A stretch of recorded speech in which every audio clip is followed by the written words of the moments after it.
I'm Hugh Stewart. This is News for Scotland on the Scotland Channel. Members of the team to meet diplomats from more than 30 countries at the United Nations in New York have been announced. They will fly out in the next few weeks as part of their bid to decolonise Scotland, and they've spoken exclusively to the Scotland Channel about the process. Sarah Salyers of Salvo, the campaigning arm of Liberation Scotland, which is bringing the case to the UN, said the support of just one single country is all that's needed to get the process fully underway. The team heading to the UN include international human rights lawyer Sharaf Azizov, Sarah Salyers, and former British Ambassador Craig Murray. The announcement of this historic challenge to the UK state, first revealed on News for Scotland last week, has received virtually no coverage from the UK mainstream broadcast media or the press, except for a few lines in the Scotsman newspaper over a week ago. Despite the virtual news blackout by the Anglo-British media, key members of the decolonisation team addressed a conference in Dunfermline last weekend and spoke to the Scotland Channel in detail about the process. Top Scottish advocate, who was the architect of the Pan Am Flight 103 Lockerbie trial held at Camp Zeiss in the Netherlands in 2000, was Robert Black KC. He has also given his backing to the Liberation Scotland challenge. A self-confessed sceptic believing that the UK state is actually just England posing as the UK, Black was invited to read the case being put to the UN, and he says he now believes from the evidence that Scotland is an annexed territory. And here's more from Mr. Black. Like most lawyers, I tend to look at the documentation. But if you look beyond the documentation to what actually happened to the institutions of government in Scotland and in England, then you pretty rapidly come to the conclusion that while Scotland ceased to exist as a state in international law, its institutions of government ceased to exist or were completely transformed. When you look, however, at what happened to England at the same time, the conclusion is inevitable that one country ceased to exist. The other country did not, but for cosmetic reasons, changed its name and increased its territorial extent. Asked whether the UK state, as a member of the UN Security Council, could simply veto the decolonisation bid, Sharaf Azizov said that the UN Decolonisation Charter process, which started in 1960, doesn't involve the Security Council, only the General Assembly, in which each nation state has an equal voice. And here's more from Mr. Azizov. Our process does not involve the Security Council. So we are, in a way, we are passing by Security Council. UN is a complex machinery. So main UN body is, indeed, it's Security Council, but then there is a General Assembly. So our path is, in fact, is through the committees and the specialized committees which are created within the General Assembly construct. Yeah. And we are using those processes which never, ever actually have any influence of the veto power of the Security Council states. Yeah. So in this sense, I think you have to recognize and you have to understand that the UK has exactly the same level of power at the General Assembly based on the principle of equality of the states, and member states of the United Nations, as anyone else in the General Assembly. Another key member of the team, co-convener of Liberation Scotland, is Professor Alf Baird, and he said that colonisation at its roots is racist, as it subdues and suppresses a native culture for what it sees as a superior one. And coming up is our interview with Professor Alf Baird. Racism because it subordinates the native culture and language and issues stereotypes about that as well, the Scottish cultural cringe, we have that, and it raises above them another culture, another language, a dominant language. And this is cultural imperialism and what we call also linguistic imperialism. So these are colonial procedures that the colonial powers implemented everywhere. Even the Russians had the Russianization policy and so on. So it's done. Colonialism is fundamentally about economic exploitation, political control, and as Sarah said, annexation of territories, but it's done psychologically, and it's done culturally and linguistically, and that's what we have to understand. And also, when countries decolonize, they might decolonize constitutionally, but they also have to decolonize culturally and psychologically. Memy, Fanon, all the rest, the psychologists behind this, talking about decolonizing of the mind. Our film entitled Union Myth Shattered, featuring interviews with Sheriff Azizov, Sarah Salyers, Alf Baird, Robert Black KC and Craig Murray, is available to watch now on the Scotland channel here on YouTube. The interviews were carried out by former podcasters Mike Fennick and Dave Llewellyn, who reunited after 4 years to cover this historic event in association with the Scotland channel. Peter Gill of the Scotland channel said he had also sent details of the film to foreign broadcasters Al Jazeera, Deutsche Welle and the US-based Democracy Now!, as this momentous news deserves far wider global coverage because of its importance, he said. It's shameful that the Anglo-British mainstream media is ignoring this seismic historical development, but News for Scotland and the Scotland channel will continue to keep Scotland fully informed about what's really happening in Scotland and not what London says is happening here. Is this the end for Brexit? Scotland joined the European Community in 1973 as part of the UK. The community later became the European Union, and then we voted by 62% to remain in it during the referendum of 2016. We were, however, removed from the world's biggest trading bloc because England voted to leave. The economic damage here has been considerable. In January this year, Scotland's chief economist estimated that Brexit trade barriers could cost Scotland's economy $4 billion. This estimated economic hit is from the reduction in trade alone, not counting changes to productivity or investment. The UK economy also is worse off because of Brexit. The London government says the UK has been hit by a 21% drop in exports and a 7% drop in imports. So this week, the Starmer government took the first steps to get back into Europe. The new deal, an improvement in the trading cooperation agreement signed by Boris Johnson, makes it easier for British food exporters to get their goods quickly into the massive EU single market by reducing regulations. Scotland's produce is highly regarded in the European mainland. To sweeten the deal, once again, British fishing, which is mainly Scottish fishing, was used as a negotiating chip. EU fishermen will keep their access to Scottish waters till 2038. As usual, the Scottish government wasn't consulted. John Swinney said fishing again looks as if it's been surrendered by the UK government as part of its negotiations with the EU. He said, "It's always been like this about fishing because Scotland's fishing interests have been negotiated away by successive Labour and Conservative governments, and Keir Starmer's government is just another example of that." Scotland's External Affairs Secretary Angus Robertson welcomed the closer cooperation between the UK and Europe, but said that not involving Scotland in negotiations was an affront to devolution. Although the benefits, easier exporting, more opportunities for energy trading and student exchanges are welcome, he said that no agreement can deliver the economic, social and security benefits we lost with Brexit in 2020. The total value of this deal is actually very small, worth about $9 billion to a UK economy of just over $2.5 trillion.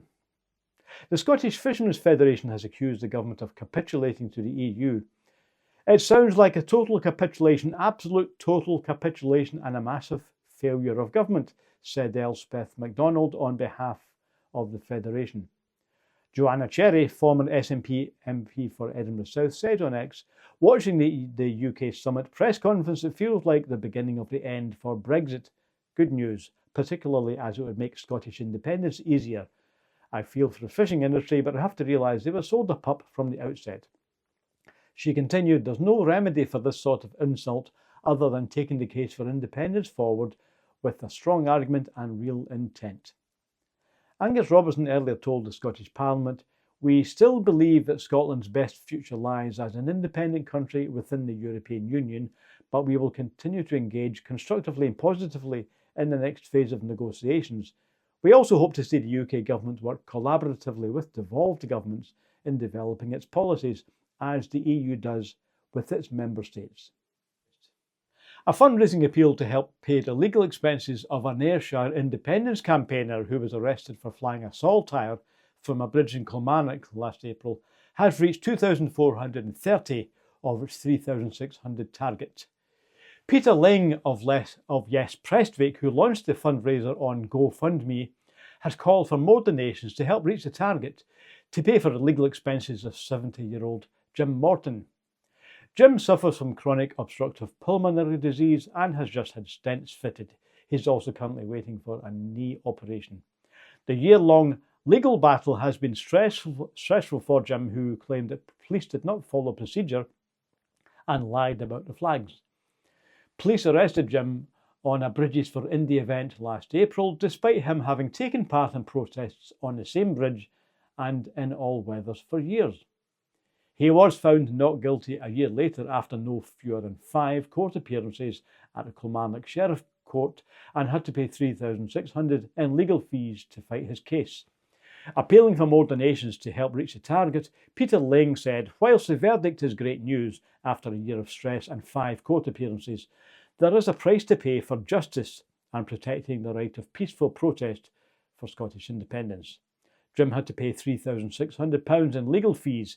I hope we can all support Jim by making a small donation to make up the rest." Britain's anti-terrorism czar has called on UK ministers to introduce anti-subversion laws to crack down on protest movements, including Scottish independence, suggesting foreign state involvement. In a speech to the Conservative Policy Exchange think tank on Monday, Jonathan Hall KC, the UK government's advisor on terrorism law, claimed that foreign agents are promoting Scottish independence and getting people to hate Britain. He suggested ministers should seek to introduce anti-subversion laws to crack down on beliefs that he claims pose a threat to democracy. Hall said, "If I were a foreign intelligence officer, of course I would meddle in separatism, whether Scottish independence or independence of overseas territories or Brexit. I would encourage extreme forms of environmentalism, hoping that policies generated would damage my adversary's economy, or at least sow discord or hopelessness." It's not the first time that it's been claimed that foreign actors are behind some social media activity in favour of Scottish independence.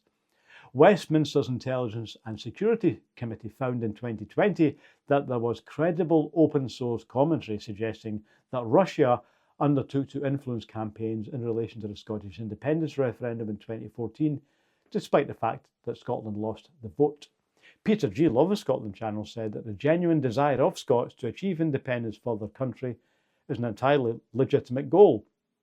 Suggesting that independence is subversive or linked to foreign states is an attempt to smear a peaceful movement in a bid to undermine the right of Scots to run their own country instead of allowing another country posing as the UK to run it.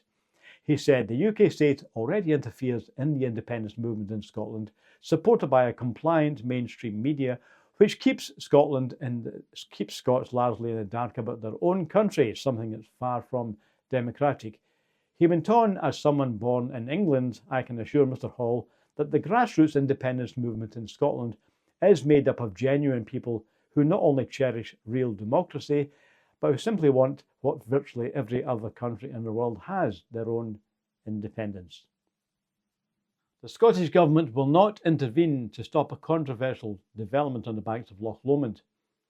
A report from the Government's Planning and Environmental Appeals Division confirmed it was allowing the appeal by Lomond banks, which challenges the refusal of planning permission by the Loch Lomond and Trossachs National Park Authority last year. This could give the green light to a new £40 million resort, which will include a monorail, a water park, hotel and restaurants. Flamingo landowner Lomond Banks has lodged several planning applications to develop the site in recent years, but has met significant local opposition. Public Finance Minister Ivan McKee said that after looking at the evidence, a planning reporter has allowed the appeal, so planning permission is granted in principle. However, it will be subject to 49 planning conditions and a legal agreement being put in place. McKee added, "Given the very technical planning issues raised in this case and the high level of public interest, I consider it appropriate that objective planning judgment is applied, and for that reason I do not intend to recall this appeal." Green MSP Ross Greer, who campaigned against the development, said he was incredibly disappointed that the minister did not intend to call in the application. He urged McKee to reject this mega resort, adding that not to do so would mean the profits of a theme park operator are put ahead of Scotland's national interest and world-famous natural environment. The campaign led by Greer collected over 150,000 signatures. Objections to this latest application were also lodged by the National Trust for Scotland, the Woodland Trust and the Scottish Environmental Protection Agency, SEPA.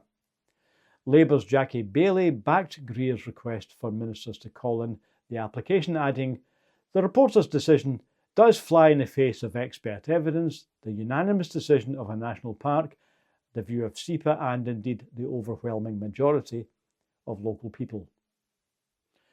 A Dumfries-based pro-Palestinian campaign group has called on Keir Starmer's Labour government to stop arming Israel, uphold international law and ensure justice for the Palestinian people. Members of the group delivered a letter to local Labour MSP Colin Smith on Monday, and emails were sent to Labour's Scottish leader Anna Sarwar and Scottish Secretary Ian Murray MP, calling for urgent action to stop further arms sales and support for Israel. Jeanette Abernstein of Dumfries and Galloway Palestinian Solidarity Campaign said Israel is killing, maiming, starving and traumatising innocent civilians, including thousands of children. She added that the mainstream media fails to put the conflict into context when reporting on Gaza. She said Israel is a settler colonial society founded in 1948 on the premeditated ethnic cleansing of some 750,000 Palestinians terrorised into abandoning their own homes. The State of Israel is maintaining a cruel and oppressive military occupation and apartheid, she said. It has continued its policy of ethnic cleansing over the decades, including its illegal Israeli settlement policy. The Palestinian Solidarity Campaign brings together people from all walks of life, including those of Muslim, Christian and Jewish backgrounds, to campaign for Palestinian rights and freedom, she said. "We stand for peace, equality and justice against racism, occupation and colonialism." Figures show that from October to December last year, the Labour government licensed £127 million worth of arms exports to Israel. And this is more than the value of all weapons sent from the UK to Israel from 2020 through to 2023 combined. We bring you the news that the mainstream media doesn't. When it comes to Scotland, the Anglo-British media regularly omits or distorts news stories about Scotland that the British state finds uncomfortable, such as the decolonisation bid at the United Nations, arguably the most important news story to come out of Scotland for over 300 years. We feel that Scots deserve to know the truth about their own country, which is why News for Scotland and the Scotland Channel were started.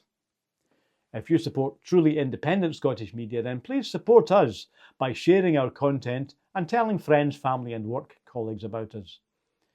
We also make a range of films which showcase Scotland, its people, achievements and culture. Discover a Scotland you won't see on mainstream media. Discover the Scotland Channel on youtube.com/the Scotland Channel/videos, or visit our website for more details about forthcoming films. That's www.thescotlandchannel.tv #coming-soon. And if you've any news for me, why not write to News4SCOTLAND, that's N4S, @mail.com. I'll be happy to hear from you. That winds up our stories for this week. Join us again on the Scotland Channel every Friday night from 7 p.m. Don't forget, once released, you can view all our shows anytime on the Scotland Channel. Support us by linking, sharing and subscribing to our YouTube page. Thanks for watching.